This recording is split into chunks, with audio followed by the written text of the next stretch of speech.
Unreal est maintenant installé, on va donc pouvoir lancer pour la première fois la version du moteur, en l'occurrence la 4.25.1 pour moi, mais vous pouvez très bien être en 4.26 ou 27, peu importe, ça fonctionne exactement de la même façon.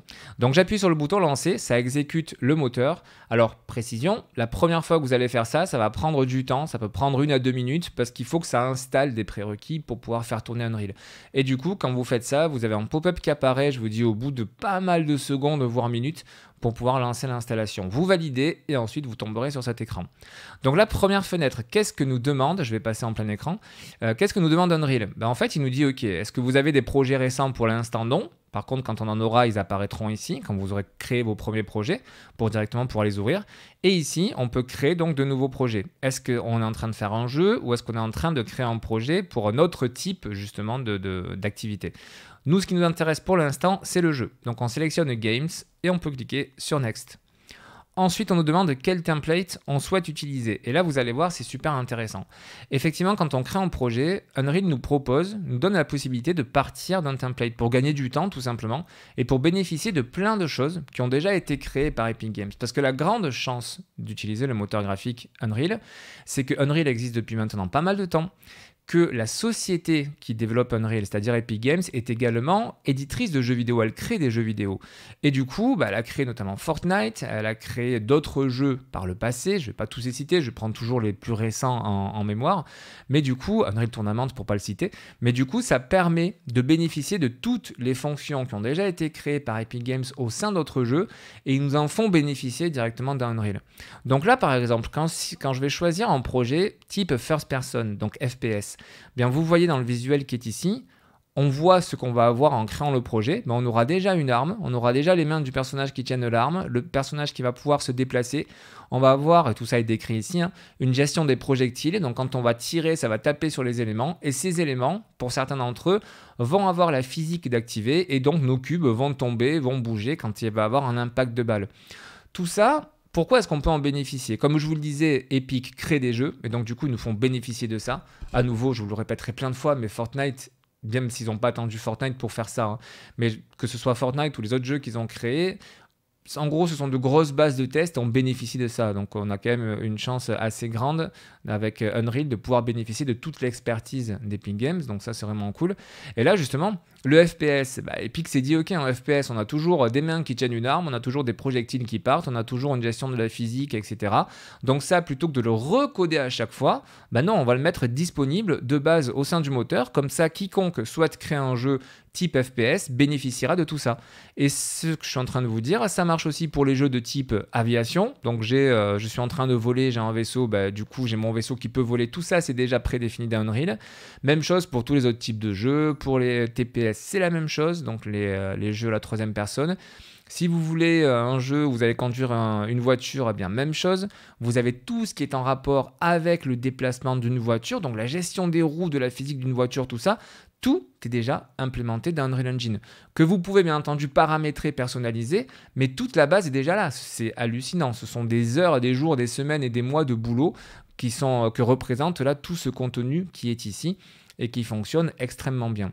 Ce qui est très important de savoir, c'est que vous pouvez partir d'un projet vierge aussi. C'est-à-dire, vous allez vous dire, non, moi je veux pas de tout ça, je veux partir d'un projet vierge, je veux tout faire.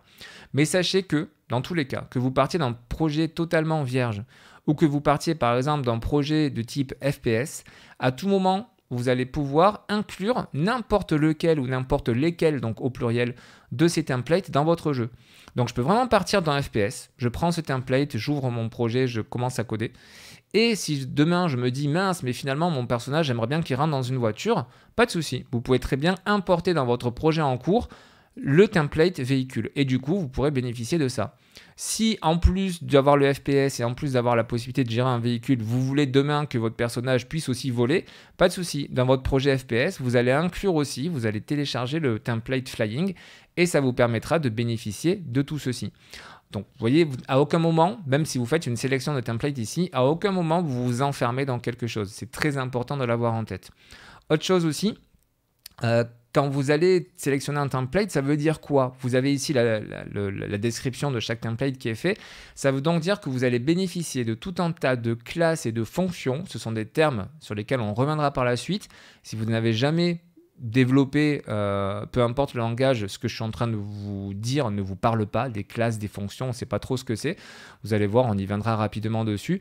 Mais en gros, c'est tout le travail qui a déjà été fait, je le répète, hein, mais pour être sûr que ce soit bien interprété, tout le travail qui a déjà été créé une fois par Epic, on en bénéficie, et donc on va déjà avoir des personnages qui se déplacent et qui sautent, on va déjà avoir des vaisseaux qui se déplacent, tous ces codes, toutes ces fonctions-là, qui à la base sont à faire par nous-mêmes, c'est-à-dire un personnage qui marche, c'est logique pour nous.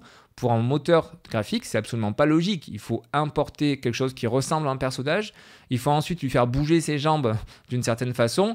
Il faut qu'on le fasse déplacer dans l'univers 3D à une certaine vitesse. C'est tout un tas de fonctions. C'est un énorme travail qui est déjà fait et qui permet à quiconque du coup de créer des jeux vidéo beaucoup plus rapidement que ce qui se faisait il y a 15 ou 20 ans. C'est absolument hallucinant la chance qu'on a. Du coup, nous, pour notre projet, on va sélectionner par exemple le TPS. Et on va cliquer sur le bouton Next pour poursuivre. Nous avons ensuite le Project Settings. Donc là, on va pouvoir sélectionner les paramètres pour notre jeu. Vous allez voir, c'est très simple. Tout d'abord, le premier. En gros, c'est quel langage de programmation vous souhaitez utiliser pour développer votre jeu.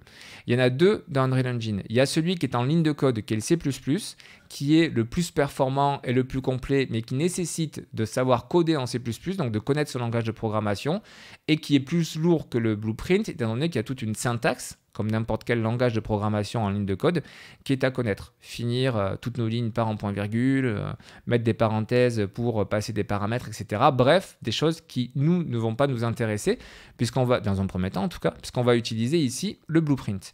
Le Blueprint, c'est quoi? C'est un langage de programmation aussi, mais c'est du visual scripting, c'est-à-dire qu'on remplace toute la syntaxe, des points-virgules, etc., etc. Tout ça, c'est remplacé par une interface visuelle qui est beaucoup plus sympa et qui permet à n'importe qui de pouvoir attaquer le développement.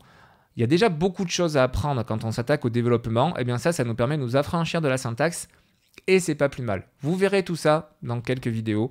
Vous allez dire, ah ouais, quand même, c'est un gain de temps phénoménal.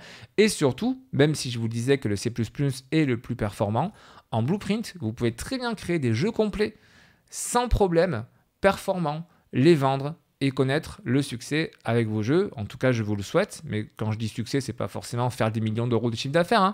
Mais vous pouvez très bien créer vos jeux, les vendre et ça marche très bien. J'ai des cas autour de moi pour qui ça marche très bien. C'est du blueprint only. Donc il n'y a pas de souci avec ça. N'ayez pas de complexe d'infériorité ou quoi que ce soit. Non. On est en 2020, bientôt 2021. Et le blueprint est un langage à part entière d'Unreal Engine. Nous avons ensuite ici le choix de la qualité. Est-ce qu'on met la qualité max graphique, je parle, ou est-ce qu'on met une qualité un petit peu inférieure? Ça va dépendre du type de jeu sur lequel vous allez travailler. Ça va dépendre principalement de la plateforme sur laquelle vous allez travailler, donc produire votre jeu, distribuer votre jeu, et puis de la qualité aussi de votre machine. Mais en général, moi je laisse toujours la qualité max ici. Et dans le cadre des tutos, je vous invite à faire pareil. Vous avez ensuite la possibilité d'activer ou de désactiver le ray tracing. Donc vous savez, hein, la nouvelle technologie qui permet d'avoir une meilleure gestion de la lumière, des reflets, etc. dans les jeux.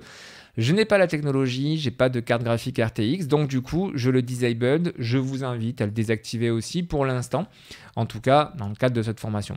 Ensuite, nous avons ici la plateforme sur laquelle on va vouloir distribuer le jeu. C'est-à-dire pour quel type de plateforme on est en train de créer un jeu. Est-ce que c'est pour PC ou console ou Mac ? Ou alors, est-ce que c'est pour mobile ou tablette? Vous l'avez compris, la différence entre les deux, ça va être la puissance de la machine et ça va être la résolution que l'on va utiliser. Eh bien, Unreal, par défaut, nous pose cette question parce qu'en fonction de si on choisit mobile, tablette ou le reste, eh bien, ça va adapter, ça va mettre des paramètres par défaut dans notre projet qui seront justement adaptés à la plateforme que l'on va utiliser. Et enfin, le starter content, c'est du contenu qui nous est proposé. Alors, c'est du contenu basique, hein, mais ce sont quelques objets 3D que l'on va pouvoir poser sur notre niveau. Ce sont des textures, des matériaux, on verra tout ça, ce que c'est par la suite. Mais ce sont quelques fichiers audio aussi, de façon à pouvoir jouer un petit peu avec le son dans votre projet. Donc ça, typiquement, quand on crée nos jeux ensuite, on s'en sert pas du tout. Mais dans un premier temps, quand on apprend Unreal, c'est sympa parce que ça nous permet de bénéficier de quelques objets avec lesquels on va pouvoir jouer. Donc du coup, on choisit avec le starter content. Une fois qu'on a fait ça, les derniers paramètres, ils sont en bas. Tout d'abord, ça nous demande où est-ce qu'on souhaite mettre notre projet. À nouveau, tout comme je vous l'ai dit quand on a installé plutôt Unreal sur notre PC, je vous dis, si vous avez un disque dur avec la techno SSD, n'hésitez pas à le mettre sur votre SSD. Là, je vous dis la même chose. Hein. C'est l'endroit, c'est le dossier dans lequel vont être stockés tous vos fichiers de jeu quand vous allez donc créer vos projets Unreal. Donc moi, je le mets dans ceci, c'est le dossier par défaut, c'est-à-dire dans votre dossier document, puis Unreal Project.